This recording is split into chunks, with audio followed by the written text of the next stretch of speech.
Drink ও চাবান পানীয় খুব খাচ্ছি, আরাম পাচ্ছি। মোটেও কোনো অ্যাড করছি না, তবে একটা 12 টাকার ট্যাংয়ের প্যাকেট দিয়ে বানিয়ে নিতে পারবেন এই পছন্দের ড্রিঙ্কও আপনি বাসায় স্বাস্থ্যকর উপায়ে। চলুন তাহলে পুরো প্রসেসটা দেখে নেই। আসসালামু আলাইকুম, আমার এই চ্যানেলে আপনাকে স্বাগতম। নতুন হয়ে থাকলে অবশ্যই চ্যানেলটি সাবস্ক্রাইব করে পাশেই থাকবেন পরবর্তী ভিডিওর জন্য। সারাদিন রোজা রাখার পরে ক্লান্তি দূর করার জন্য এমন একটা ড্রিঙ্কই যথেষ্ট। চলুন তাহলে দেখে নেওয়া যাক। প্রথমে আমি ছোট বাটিতে যতটুকু পরিমাণে সাগুদানা দরকার ততটুকু নিয়েছি। নিয়ে এখানে দিয়ে দিলাম পানি। পানি দেওয়ার পরে জাল করে নিচ্ছি, ফুটিয়ে নেব যতক্ষণ না পর্যন্ত সাদা হয়ে আসছে। যখনই ভালো করে জাল করে নেওয়া হয়ে গেছে, আমি আরেকটা বাটি নিয়েছি, বাটিতে একটা ছাঁকনি নিয়েছি, আলাদা করে ছেঁকে নেব। পানিটা ফেলে দেব না, পানিটারও প্রয়োজন আছে। এই পানিটা এই বাটিতে ছোট লাগছিল জন্য আমি আরেকটা বড় বাটিতে ঢেলে নেব। ঢেলে নেওয়ার আগে আমি এখানে একটু ট্যাং দিয়ে দেব। যে ট্যাংয়ের প্যাকেটটা আমি নিয়েছি 12 টাকার, এখানে অল্প কিছু দেব। দেওয়ার পরে মিক্স করে নেব। প্রথমে একটু দলা দলা হচ্ছিল, তারপরে 2-3 মিনিটের মতো এই মিক্স করে নেওয়ার পরে ভালো করে মিক্স করে নেওয়া হয়ে গেছে। এখন আমি বড় একটা বাটিতে ঢেলে নিয়েছি। আমি এটা হালকা ঠান্ডা করে নেওয়ার পরে ডিপ ফ্রিজে রেখে দেব। তার আগে একটু চিনি দিয়ে নিয়েছি, হালকা মিষ্টি মিষ্টি যাতে হয় এই জন্য। এখানে আমি প্রায় 2 থেকে 3 চামচের মতো চিনি দিয়েছি। মিষ্টিটা আপনাদের পছন্দ মতো দিয়ে নেবেন। সাগুদানার এই তরল পানিটাই ড্রিঙ্কও খুব সুন্দরভাবে তরল করে, আর মনে হচ্ছে যেন আমি কেনা জুস কিনে খাচ্ছি, এরকম তরল হয়ে যায়। মাশাআল্লাহ, অনেক ভালো লাগে। অবশ্যই ট্রাই করবেন। আমি বলবো রমজানে স্পেশাল আপনাদের এই ড্রিঙ্কটা প্রাণ জুড়াবে। এরপরে আমি চলে যাচ্ছি পরবর্তী স্টেপে। এখানে আমি কড়াই বসিয়ে দিয়েছি, দিয়ে দিলাম 1 গ্লাস পরিমাণে পানি। আপনি যতটুকু জেলাটিন তৈরি করতে চাচ্ছেন সেই পরিমাণে পানি দিয়ে নেবেন। এরপরে দিয়ে দিলাম চিনি। আমি কিন্তু এখনো চুলাটা জ্বালিয়ে দেইনি, পরে দিব।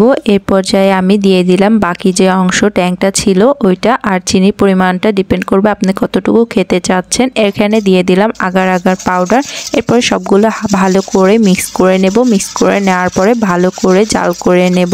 চুলার জালটা জ্বালানোর পরে 5 থেকে 7 মিনিটের মতো জাল করলেই দেখবেন এরকম ভালোভাবে বলক হয়ে আসছে। বলক হয়ে আসার পরে আমি চুলার জালটা বন্ধ করে দিলাম। বন্ধ করে দিয়ে সমান একটা প্লেট নিলাম। নেওয়ার পরে ওখানে ঢেলে দিলাম জেলাটিন তৈরি করার জন্য ভিতরে যে ড্রিঙ্কও থাকে ওগুলো। নর্মাল বাইরে রেখে ঠান্ডা করতে গেলে সময় লাগবে বেশি, আর ফ্রিজে রেখে ঠান্ডা করে নিলে জমে যাবে তাড়াতাড়ি। আমি ফ্রিজে রেখেছিলাম একটু ঠান্ডা হওয়ার পরে, তারপরে একটু কিউব কিউব করে কেটে নিচ্ছিলাম, ঠিক যেমন থাকে ড্রিঙ্কর ভিতরে। এরপরে দেখতেই পাচ্ছেন মাশাআল্লাহ কি সুন্দরভাবে সেট হয়ে গেছে। একটু শক্ত শক্ত খেতেই ভালো লাগে এই ড্রিঙ্ক। চামচ দিয়ে তুলে এলোমেলো করে দিয়েছিলাম। এরপরে আবার ডিপ ফ্রিজ থেকে বের করে নিলাম।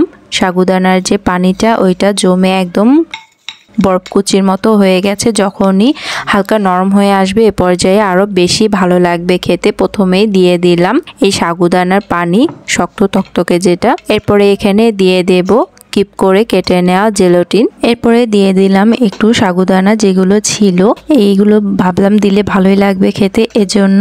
এরপরে আবার আমি এখানে আলাদা করে একটু ট্যাং গুলিয়ে নিয়েছিলাম, সেটা দিয়ে দিলাম। তৈরি হয়ে গেল প্রাণ জুড়ানো ড্রিঙ্কও। বিশেষ করে বাচ্চাদের কাছে বেশি ভালো লাগবে এই ড্রিঙ্কও, কারণ বাচ্চারা এইরকম খাবারগুলোই বেশি পছন্দ করে আর স্বাস্থ্যকর উপায়ে। আর আপনারা এখানে চাইলে তোকমা দানাও ভিজিয়ে রেখে দিতে পারেন, ভালো লাগবে খেতে। এরপরে আমি আরেকটা ভাবে আপনাদেরকে তৈরি করে দেখাচ্ছি বরফ দিয়ে, যারা বরফ দিয়ে খেতে চান তাদের জন্য। এখানে আবারও দিয়ে দিলাম প্রথমে সাগুদানার পানি। এরপরে আবার এখানে দিয়ে দেব একটু বরফ কুচি দেওয়ার পরে দিয়ে দেব কিউব করে কেটে নেওয়া জেলাটিন। এভাবে করেও খেয়ে দেখতে পারেন, মাশাআল্লাহ বরফ কুচি দিয়ে খেতে আরো বেশি ভালো লাগে।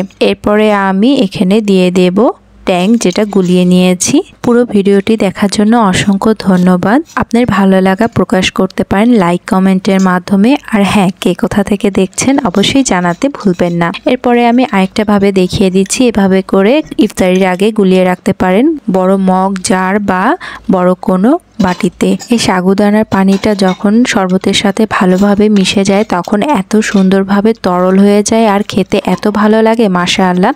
এভাবে করেও দেখতে পারেন। দিয়ে দিলাম শেষে বরফ কুচি। আমি আজকে এই অরেঞ্জ ফ্লেভারেরটা বানিয়েছি টকটক, আপনারা চাইলে অন্য কোনো ফ্লেভারেরও বানাতে পারেন আপনাদের পছন্দ মতো।